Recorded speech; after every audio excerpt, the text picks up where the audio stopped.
ಇವತ್ತಿನ ವಿಡಿಯೋದಲ್ಲಿ ನಮ್ಮ ಅಡುಗೆ ಮನೆಯಲ್ಲಿ ಸ್ಪೆಷಲಾಗಿ ಮೆಂತ್ಯ ಸೊಪ್ಪಿನ ಗೊಜ್ಜು ಮಾಡ್ತಾಯಿದ್ದೀನಿ. ಮೆಂತ್ಯ ಸೊಪ್ಪು ಆರೋಗ್ಯಕ್ಕೆ ಎಷ್ಟು ಒಳ್ಳೆಯದೋ ಈ ಗೊಜ್ಜು ತಿನ್ನೋಕ್ಕೆ ಅಷ್ಟೇ ರುಚಿಯಾಗಿರುತ್ತೆ. ಶುಗರ್ ಇರೋರಿಗಂತೂ ಇದು ಬೆಸ್ಟು ರೆಸಿಪಿನೇ ಅಂತಲೇ ಹೇಳ್ಬೋದು. ತಡ ಮಾಡೋದು ಬೇಡ, ನೋಡ್ಕೊಂಬರೋಣ ಬನ್ನಿ ಹೇಗೆ ಮಾಡೋದು ಅಂತ. ಈರುಳ್ಳಿ, ಹಸಿಮೆಣ್ಸಿಕಾಯಿ, ಬೆಳ್ಳುಳ್ಳಿ ಮತ್ತು ಸ್ವಲ್ಪ ಕಾಯಿ, ಹುಣಸೆಹಣ್ಣು ತೊಗೊಂಡಿದ್ದೀನಿ. ಇದನ್ನು ಒಂದು ಮಿಕ್ಸಿ ಜಾರಿಗೆ ಹಾಕೋತಾ ಇದ್ದೀನಿ. ಒಂದು ಮೀಡಿಯಮ್ ಸೈಜ್ 2 ಈರುಳ್ಳಿನ ಹಾಕ್ಕೊಂಡಿದ್ದೀನಿ. ನೀವು ಖಾರಕ್ಕೆ ಅನುಗುಣವಾಗಿ ಹಸಿಮೆಣ್ಸಿಕಾಯಿನ ಸೇರಿಸ್ಕೊಳ್ಳಿ. ನಾನಿಲ್ಲಿ 3 ಹಸಿಮೆಣ್ಸಿಕಾಯಿ ಸೇರಿಸ್ಕೊತಾ ಇದ್ದೀನಿ. ಮತ್ತು ಸ್ವಲ್ಪ ಕಾಯಿ ತುರಿ ಮತ್ತು ಹುಣಸೆಹಣ್ಣನ್ನ ಹಾಕೋತಾ ಇದ್ದೀನಿ. ಮತ್ತು 5ರಿಂದ 10 ಬೆಳ್ಳುಳ್ಳಿ ಹೆಸರುಗಳನ್ನ ಸಿಪ್ಪೆ ಬಿಡಿಸಿ ಹಾಕೋತಾ ಇದ್ದೀನಿ. ಇದಕ್ಕೆ ಮನೇಲೇ ಮಾಡಿರುವಂತಹ ಸಾಂಬಾರು ಪೌಡರ್ನ ಸೇರಿಸ್ಕೊತಾ ಇದ್ದೀನಿ. 2 ಟೇಬಲ್ ಸ್ಪೂನಷ್ಟು ಸೇರಿಸ್ಕೊಂಡೆ. ಒಂದು 1/4 ಟೇಬಲ್ ಸ್ಪೂನ್ ಆಗೋಷ್ಟು ಅಚ್ಚ ಪುಡಿನೂ ಕೂಡ ಆ್ಯಡ್ ಮಾಡ್ಕೊತಾ ಇದ್ದೀನಿ. ರುಚಿಗೆ ಎಷ್ಟು ಬೇಕೋ ಅಷ್ಟು ಉಪ್ಪನ್ನ ಈಗಲೇ ಹಾಕೋತಾ ಇದ್ದೀನಿ. ಅರ್ಧ ಟೇಬಲ್ ಸ್ಪೂನ್ ಜೀರಿಗೆ, ಅರ್ಧ ಟೇಬಲ್ ಸ್ಪೂನು ಕಾಳು ಮೆಣಸನ್ನ ಹಾಕೋತಾ ಇದ್ದೀನಿ. ಇದಿಷ್ಟನ್ನು ರುಬ್ಕೊಂಡು ಸೈಡಲ್ಲಿ ಎತ್ತಿಟ್ಕೊಳ್ಳಿ. ನೆಕ್ಸ್ಟ್ ಇದಕ್ಕೆ ಒಂದು ಪ್ಯಾನ್ನ ತೊಗೊಂಡಿದ್ದೀನಿ. ಸ್ವಲ್ಪ ಆಯಿಲ್ನ ಹಾಕೋತಾ ಇದ್ದೀನಿ. ನಿಮಗೆ ಕನ್ಸಿಸ್ಟೆನ್ಸಿ ಎಷ್ಟು ಬೇಕು ಮೆಂತ್ಯ ಸೊಪ್ಪು ಅಷ್ಟನ್ನ ಹಾಕ್ಕೊಳ್ಳಿ. ಈಗ ನಾನು 2 ಬೌಲ್ ಆಗೋಷ್ಟು ಮೆಂತ್ಯ ಸೊಪ್ಪನ್ನ ಹಾಕ್ಕೊಂಡಿದ್ದೀನಿ.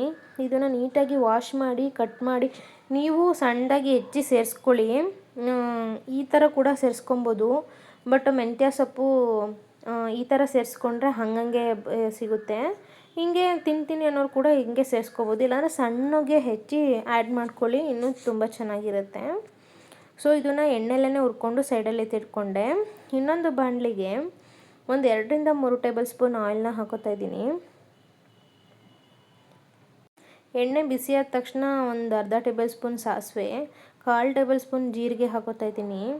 ಒಂದು 1/4 ಟೇಬಲ್ ಸ್ಪೂನ್ ಆಗೋಷ್ಟು ಉದ್ದಿನ ಬೇಳೆನ ಹಾಕೋತಾ ಇದ್ದೀನಿ. 2 ಹಣ್ಣುಮೆಣ್ಸಿಕಾಯಿನ ಹಾಕೋತಾ ಇದ್ದೀನಿ.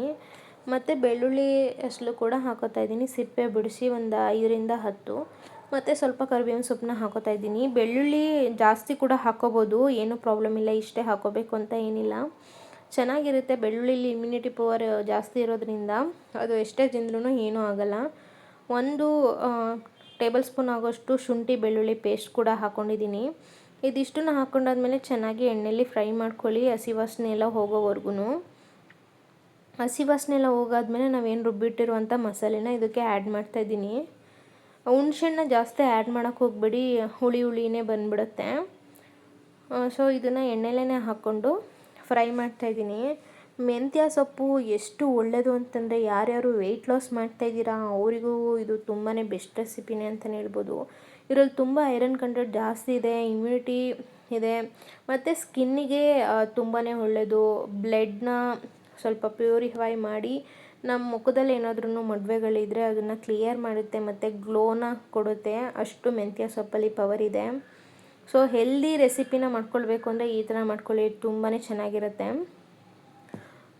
ಸೊ ನಾನು ಮಿಕ್ಸಿ ಜಾರಲ್ಲಿ ಏನೇನಿದೆ ಅದನ್ನು ಸ್ವಲ್ಪ ನೀರನ್ನ ಹಾಕ್ಕೊಂಡು ಸ್ವಲ್ಪ ನೀರನ್ನ ಆ್ಯಡ್ ಮಾಡ್ಕೊಂಡಿದ್ದೀನಿ. ಒಂದು ಅರ್ಧ ಟೇಬಲ್ ಸ್ಪೂನ್ ಅರಿಶಿನ ಆ್ಯಡ್ ಮಾಡಿಕೊಂಡು ರುಚಿನ ನೋಡಿ ನಾನು ಸ್ವಲ್ಪ ಸಾಲ್ಟನ್ನ ಹಾಕ್ಕೊಂಡೆ. ಚೆನ್ನಾಗಿ ಇದು ಬೇಯಬೇಕು. ಎಣ್ಣೆ ಎಲ್ಲ ಬಿಟ್ಟಾದಮೇಲೆ ಲಾಸ್ಟಲ್ಲಿ ನಾವು ಮೆಂತ್ಯ ಸೊಪ್ಪನ್ನ ಆ್ಯಡ್ ಮಾಡ್ಕೊಳ್ಬೇಕು. ಮೆಂತ್ಯ ಸೊಪ್ಪನ್ನ ಆ್ಯಡ್ ಮಾಡಿಕೊಂಡು ಲೋ ಫ್ಲೇಮಲ್ಲಿ ಒಂದು 5ರಿಂದ 10 ನಿಮಿಷ ಪ್ಲೇಟ್ನ ಮುಚ್ಚಿಬಿಟ್ಟು ಚೆನ್ನಾಗಿ ಬೇಯಿಸ್ಕೊಳ್ಳಿ. ಇಲ್ಲ ಹಾಗೆ ಕೂಡ ಬೇಯಿಸ್ಕೊಳ್ಬೋದು. ಇದು ಮೆಂತ್ಯ ಸೊಪ್ಪು ಮತ್ತು ಮಸಾಲೆ ಎಲ್ಲ ಕಂಪ್ಲೀಟಾಗಿ ಮಸಾಲೆ ಇಟ್ಕೊಬೇಕು. ತುಂಬಾ ಚೆನ್ನಾಗಿರುತ್ತೆ. ಎಷ್ಟು ಸಖತ್ತಾಗಿರುತ್ತೆ ಅಂತಂದರೆ ಮೆಂತ್ಯ ಸೊಪ್ಪು ಕಹಿ ಅನ್ನೋರಿಗೆ ಇದೊಂದು ಬೆಸ್ಟ್ ರೆಸಿಪಿನೇ ಅಂತ ಹೇಳ್ಬೋದು. ಅಷ್ಟು ಸಖತ್ತಾಗಿರುತ್ತೆ ಈ ಗೊಜ್ಜು ಮಾತ್ರ. ಒಂದ್ಸಲ ಮಾಡಿದ್ರೆ ಇದನ್ನು ಪದೇ ಮಾಡ್ಕೊಡ್ತೀರ. ಚಿಕ್ಕವರಿಂದ ಹಿಡಿದು ದೊಡ್ಡವ್ರವರೆಗೂ ತಿನ್ಬೋದು ಇದನ್ನು.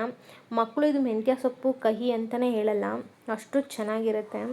ಸೊ ಈ ಹೆಲ್ದಿ ರೆಸಿಪಿ ನಿಮಗೇನಾದರೂ ಇಷ್ಟ ಆಗಿದರೆ ಲೈಕ್ ಮಾಡಿ, ಶೇರ್ ಮಾಡಿ, ನಿಮ್ಮ ಫ್ಯಾಮಿಲಿ ಫ್ರೆಂಡ್ಸ್ ಜೊತೆಗೂ ಕೂಡ ಹಂಚ್ಕೊಳ್ಳಿ. ನನ್ನ ಚಾನಲನ್ನು ಹೊಸದಾಗಿ ಯಾರಾದರೂ ನೋಡ್ತಿದ್ರೆ ನನ್ನ ಚಾನಲನ್ನು ಸಬ್ಸ್ಕ್ರೈಬ್ ಮಾಡ್ಕೊಳ್ಳಿ. Thank you so much.